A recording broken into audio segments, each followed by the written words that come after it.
At dawn on February 23, 1945, Corporal Hershel Williams waited in a shallow crater on the black sands of Iwo Jima.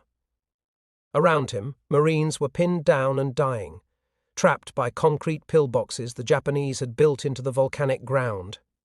Every attempt to advance had ended the same way, machine gun bursts tearing men apart before they could reach the enemy. 3 days of fighting had not moved the American line forward more than a few painfully won yards. Williams was only 21 years old, barely 5'6", the youngest of 11 children from a dairy farm in West Virginia. 2 years earlier, he had been rejected by the Marines for being too short. Now he stood as the only surviving flamethrower operator in his company. The others were already dead or wounded. He carried 68 pounds of fuel and steel on his back, and 2 riflemen, Corporal Warren Bornholt and Private First Class Charles Fisher, were assigned to protect him. They knew the truth. Flamethrower teams rarely survived their first mission. The Japanese had spent 8 months turning Iwo Jima into a fortress.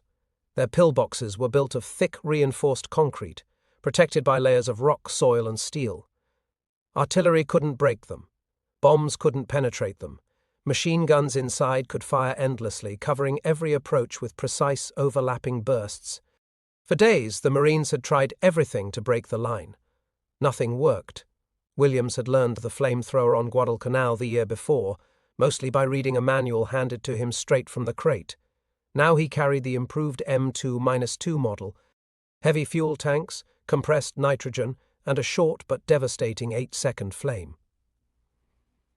Flamethrower operators had the lowest life expectancy in the assault companies. Once the flame ignited, every Japanese machine gunner on the field targeted them. One hit could rupture the tanks or pin the operator in the open. But the mission had to be done. 7 pillboxes were stopping the advance of an entire Marine division. Every minute of delay meant more men dying in the sand. Williams studied the terrain, shallow craters, broken ground, almost no real cover. The 2 riflemen beside him understood what was coming. Their job was to keep him alive long enough to reach the first pillbox. Most covering teams didn't survive the approach. The mission could not wait. When the order finally came, Williams rose from the crater and moved forward with Bornholt and Fisher, the sand already hot under the morning sun. Behind them, thousands of Marines waited for a breakthrough. Ahead of them, concealed in the volcanic rock, the Japanese held their triggers steady. And with that, the 4-man team began a mission that would decide whether the American assault moved forward or died right where it stood. Williams and his team moved forward in short, desperate sprints, diving into shallow shell holes whenever enemy fire intensified. The volcanic sand made every step heavier, and the open ground offered almost no protection. Within minutes, 2 of the riflemen covering him were hit, 1 killed instantly, the other 2 wounded to continue. That left only Bornholt and Fisher, still firing, still trying to keep Williams alive long enough to reach the first pillbox.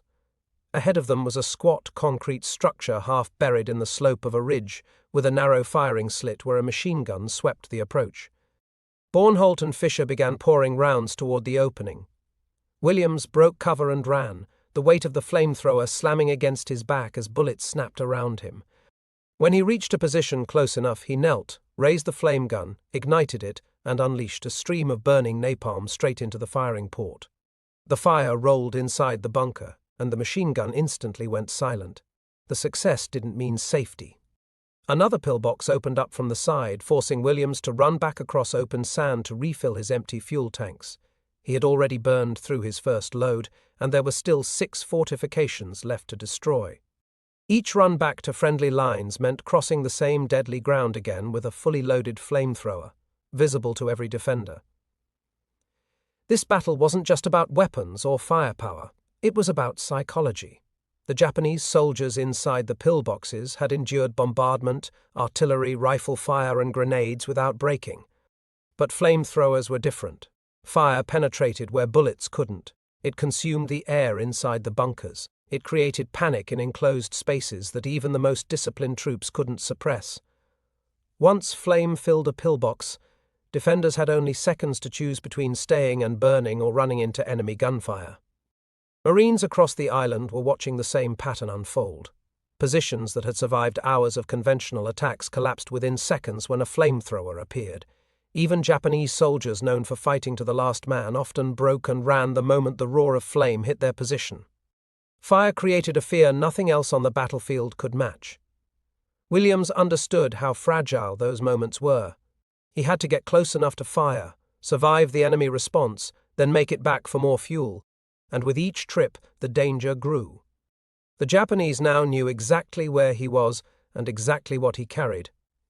But if he stopped, the Marines pinned behind him would suffer the same fate they had for days, being cut down before advancing even a few yards. The mission had to continue. For Williams, the next hours became a cycle of danger that few men survived even once. He would empty his flamethrower into a pillbox, sprint back across open ground to refuel, then return to repeat the process. Each time he exposed himself, Japanese gunners shifted fire toward him, knowing that stopping the flamethrower operator meant stopping the American advance. While Williams worked, the Marines learned firsthand why fire changed the entire battle. Japanese defensive positions were built to withstand everything except flame. They could survive bombs, artillery, and tank shells, but not burning fuel sweeping through air vents, cracks, or firing slits. Once flame entered a bunker, even briefly, defenders panicked. Some stumbled out choking and blinded by smoke, others retreated deeper into tunnels, abandoning positions that had held for days. A few stayed and fought until the fire engulfed them, choosing death rather than surrender. In every case, the result was the same: the fortification fell. As the Marines watched, they realized how impossible it was to take these positions without flame. The men inside the pillboxes were disciplined, well prepared, and often unmoved by conventional attacks, but when they saw a flamethrower operator moving toward them, their confidence cracked. They knew exactly what would happen if fire reached them, and no amount of training could overcome that instinctive fear. Fire didn't just kill, it broke the will to stay.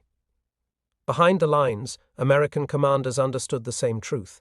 The terrain, the tunnels, and the reinforced concrete made Iwo Jima a battlefield designed to resist everything but flame. This was why the Marines had brought specialized flame tanks to the island.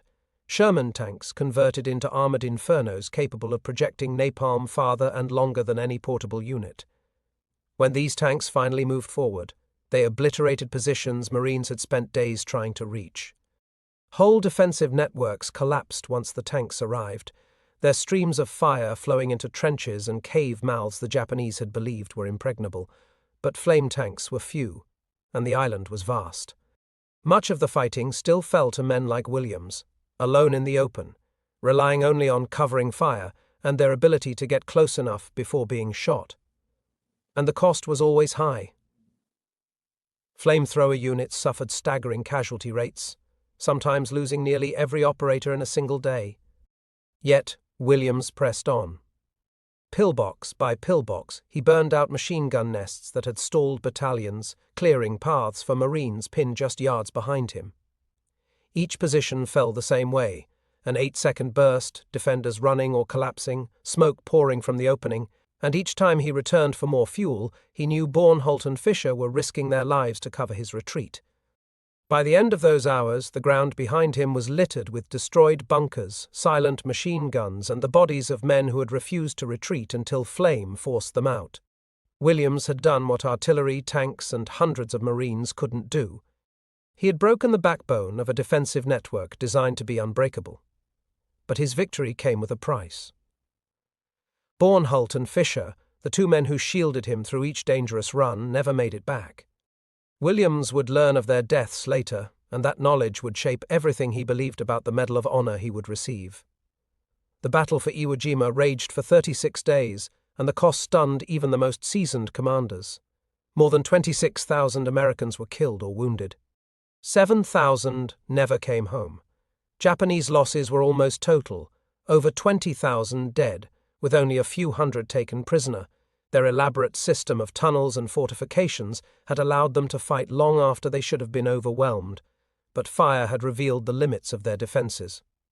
Even the best-constructed bunkers couldn't protect a man from the terror of flame filling an enclosed space. Williams had destroyed 7 pillboxes in just a few hours. His actions opened the path for Marines who had been pinned for days. For this, he would receive the Medal of Honor from President Harry Truman later that year. The citation described bravery and gallantry, but it didn't fully capture the psychological force behind his weapon, or the fear it created in those who faced it. What Williams accomplished wasn't just tactical, it was mental. The sight of fire pouring into a bunker did what heavy guns and infantry assaults had failed to do. It shattered the defender's resolve. But even in recognition, Williams never saw the medal as his own. When he learned that Bornholt and Fisher had been killed protecting him, the meaning of the award shifted forever. He insisted that he wore it for them and for others who hadn't survived. He said openly that better men than him had died that day, and he had simply lived long enough to carry their memory forward. For decades he searched for the names of the 2 unknown riflemen who had also started that mission with him, hoping someday to honor them properly. The Marines studied the battle carefully afterward. They noted how flame changed the entire tempo of combat. Positions that had resisted everything else collapsed quickly when fire was used. Japanese soldiers prepared to die in their fortifications still chose to flee rather than burn. This instinctive reaction transformed how American planners approached the rest of the war. By spring 1945, flame weapons, both portable and mounted on tanks, were planned as a major component of the expected invasion of Japan. The belief was simple. If flame could break the defenses of an island as fortified as Iwo Jima, it could break the defenses of the home islands too. The invasion never came. Japan surrendered after the atomic bombings, and the massive stocks of flamethrowers and flame tanks prepared for Operation Downfall were never used. But the lessons remained.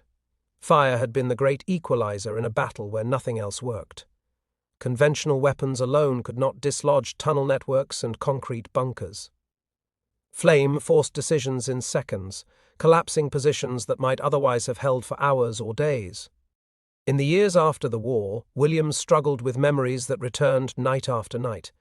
Only later did he find a sense of peace and purpose, dedicating his life to supporting veterans and especially Gold Star families. He believed the real burden of war was carried by the families left behind, and he spent decades ensuring their sacrifices were honored with monuments across the country. His work became a mission as defining as the one he undertook on Iwo Jima. As years passed, Williams became one of the most respected veterans of his generation. He remained humble, always redirecting praise toward the men who never returned. Every February 23rd, the anniversary of the mission that defined his life, he kept the day private.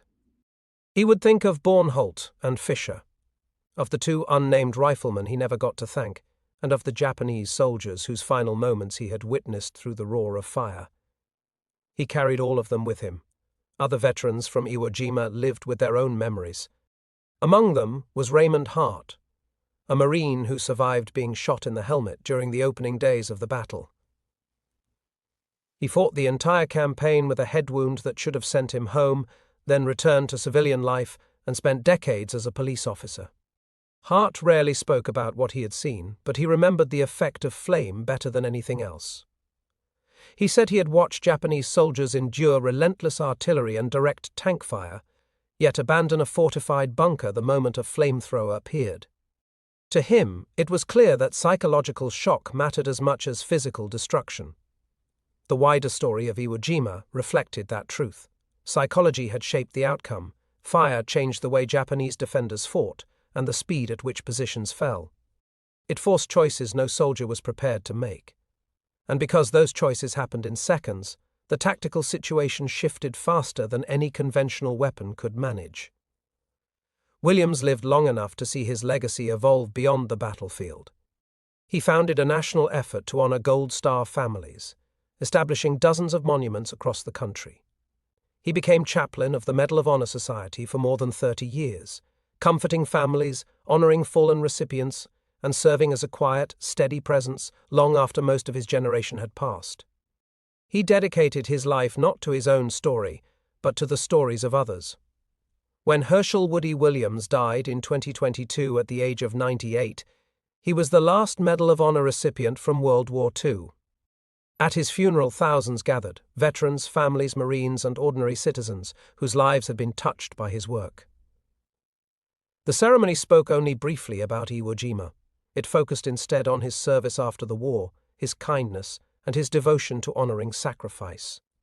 Yet the truth of his actions remains part of history.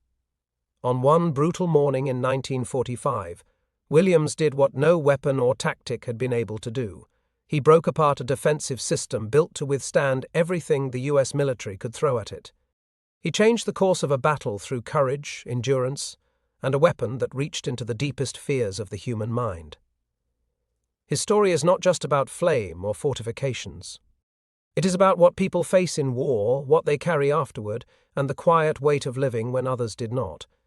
And in remembering him, we remember everyone who fought beside him, those who advanced, those who protected him, and those who never came home.